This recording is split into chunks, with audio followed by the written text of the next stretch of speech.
This episode is sponsored by BetterHelp. As the days get shorter and colder, it can really take a toll on how we feel. Maybe that means calling your grandma, writing a letter to your friend, finally grabbing lunch with someone you haven't seen in a while. And just like reaching out to a friend, starting therapy can take a bit of courage. BetterHelp makes it easy to start therapy. You'll be matched with a licensed therapist based on your needs and preferences so you can focus on your growth and goals. Not happy with your match? You can switch therapists anytime with no hassle. This month, don't wait to reach out, whether that's checking in on a friend or reaching out to a therapist yourself. BetterHelp makes it easier to take that first step. And our listeners get 10% off their first month at betterhelp.com/PFF. That's betterhelp.com/PFF. All right, Jags and the Texans here. Houston Texans, huge comeback win or huge collapse by the Jaguars. Could be either. Could be both. Depends how you're looking at it. I'm going to focus on the Jag side of things, but maybe you're going to focus on the Texans here. Houston wins this game 36-29. Top 5 graded players that we have for the Houston Texans. Edge rusher Danielle Hunter with a 90.2. Running back Woody Marks an 86.5. Wide receiver Jaden Higgins with a 79.2. Wide receiver Jalen Noel a 76.7. And cornerback Miles Bryant with a 74.8. Davis Mills in this game a 74.9. Thanks to people, or sorry, a 47.9, excuse me. I think some people in the chat might be unhappy with that, but we'll explain why. Cornerback Jerry Jones, an 86.8. Wide receiver Parker Washington, a 76.5. Safety Antonio Johnson, a 73.9. Tight end Johnny Munt with a 69.7. And then wide receiver Jacoby Myers, new kid on the block, 69.5. Trevor Lawrence in this game, a 48.8. Stat that told the story here.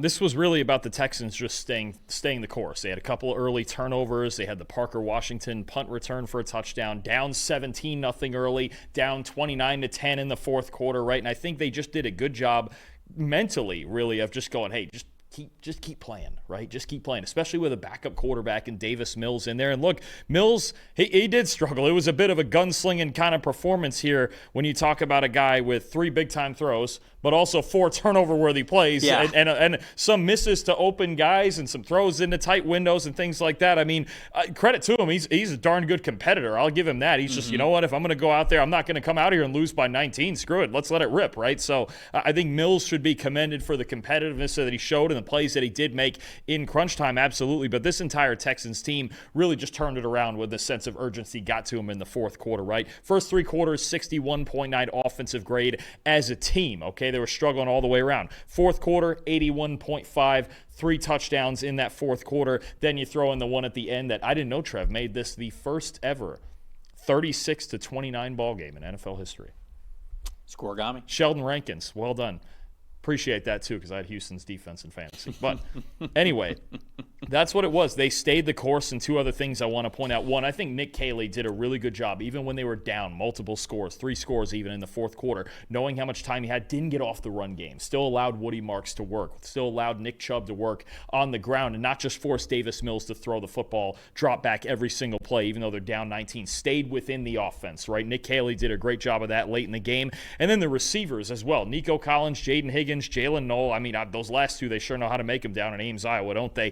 7 for 14 on contested, 7 contested catches for Houston's receiving core in this game. 74.7 receiving grade in this game. So if you wonder, well, if Davis Mills was so lowly graded, how do you make up for that? Well, your receivers play an outstanding game out there, as well as Dalton Schultz, the tight end. He was really good too. So just a great team win for the Texans, and I think a lesson in just, look, staying the course and playing all 60 minutes, especially with their defense making stops in the fourth quarter as well. Really good team win for them with a backup quarterback in there. Yeah, somebody in the chat was saying, like, hey, Davis Mills had a couple of turnover-worthy plays, but so did Trevor Lawrence. He absolutely did. Davis Mills had 3 big-time throws and 4 turnover-worthy plays. Trevor Lawrence in this game had 1 big-time throw, 5 turnover-worthy plays. Obviously, that last one being the biggest one for them. Both these quarterbacks were really inconsistent as well. Both of them below 60% raw completion percentage. Trevor Lawrence was barely above 50%, 51.7% just regular completion percentage.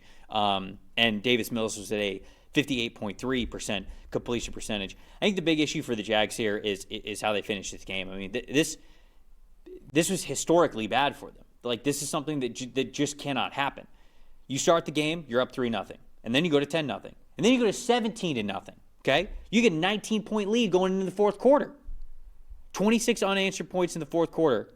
Most ever given up in the fourth quarter in franchise history. The Jags had 9 offensive plays in the fourth quarter while up 19 points. Okay? This is what it was. 3 and out, 3 and out, 3 and fumble or interception, whichever it was. Was it technically an interception? At the end? Yeah. I thought it was. Was it technically a fumble? Or I thought it was a fumble. I can't remember. Because the ball kind of came out of his hands, so I couldn't remember if it was caught or if it was off the bounce. Whatever it was. 3 and out, 3 and out, 3 and turnover to lose the game. That's how you lose. That's how you lose a 19-point lead right there. When the other team's hot and you can't even get a first down, can't even get one first down. Well, we talked about teams that you don't have a lot of faith in if they don't run the ball well. I do have more faith in the Jaguars than I do the Panthers right now, but the Jags are probably one of the bottom 5 teams. Without Brian Thomas and Travis Hunter, you probably don't. Well, that's obviously that's very true, and that goes into it too. But when you look at Travis Etienne in this game, 16 carries, 58 rushing yards, 3.6 yards per carry average. He had a touchdown in this game, but Bashal Tutin, 4 carries, 5 yards. I think he got hurt in this game. Trevor Lawrence had 5 carries for 35 yards, 7 yards per carry average, but some of that was scramble stuff. The Jags just were not able to run the football well, and I'm not going to lie. I get nervous when the game is on Trevor Lawrence's shoulders. I get nervous now because does he have the capability of winning the football game? Yes, he does. But there are way too many times when it's completely up in the air whether he's going to do that for you or not. Well, and keep in mind, I think the one interception he threw was, remember, the Stingley one at the end of the first half. So that last play was a fumble. Keep in mind, too, right. Lawrence, you mentioned it. Now, without the receivers, is it a little unfair? Sure. But even when they were in there, this passing offense was struggling, right? And that's why I'm not really shy to say that he still has those struggles even without those guys. To your point, and obviously there wasn't much. It was, 30 seconds or so left at the end of the fourth quarter. But with Cam Little, you don't need much. Right. Look at Trevor Lawrence, and to your point about him not being able maybe to carry you. End of the first half, 2-minute drill could put more points on the board. Ball's a little behind. Derek Stingley makes a great play, interception. The end of the game, could get in position. You get to midfield. Cam Little's got a shot. Couldn't get it done, strip sacked, fumble, game over, right? So I think it is a problem. Even with Brian Thomas and Travis Hunter healthy, they had a hard time throwing the ball vertically. And in this game, when the Texans, look, you give this Texans defense a second chance because they struggled early. The offense put them in bad spots, but it wasn't that pretty early for the Texans defense. You give them a chance to make stops and get that momentum going. You got a real problem on your hands, and you don't want to be in obvious passing situations against them. I think it is a legitimate question to ask at this point with Lawrence. Can he do it? Because this Jags team, they had been winning with running and defense. Now the defense let him down the second half, and the secondary's been struggling the last few weeks. You get real worried about Jacksonville now with where they're at and where things seem to be heading the last 3-4 games for them. Yeah, and I'm not going to lie. The Jags can come out next week and they can look totally different. They can look like the team that we think that they've had the capabilities of being all season long. We've seen that from them at different points this year. The issue with the Jags is not the ceiling.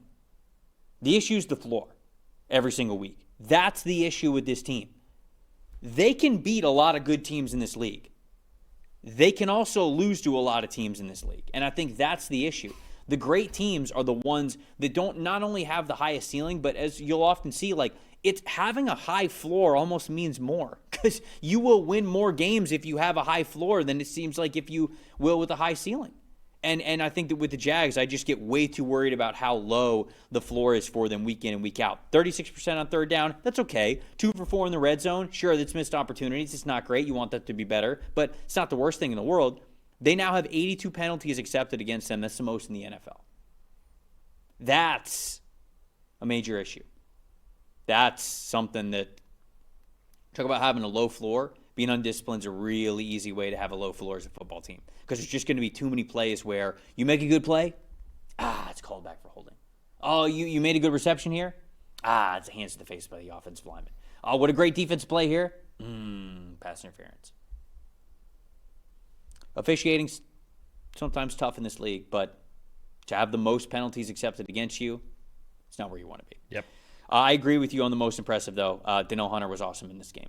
I thought just as a whole, especially down the stretch, he felt like a closer. He felt like the dude who was there to end it for him. When's the last time? Well, I think technically he had 3.5, but we just give the full credit for half sacks around here because half sacks are a weird stat. I think he ended with officially 3.5 sacks. But, I mean, you have him at 3.5. You have Will McDonald over there with 4 with the Jets. I mean, you had some big days from pass rushers in this game. And Hunter, look, 8 pressures, 4 sacks in our book, 3.5 officially, whatever you want. 3 run stops as well. I mean, it felt like in the fourth quarter especially, he just hit this, this red zone mentally where he was like, no, ain't nothing getting between me and Trevor Lawrence. This is just going to happen here. So, I mean, and again, we've said it all year with Houston.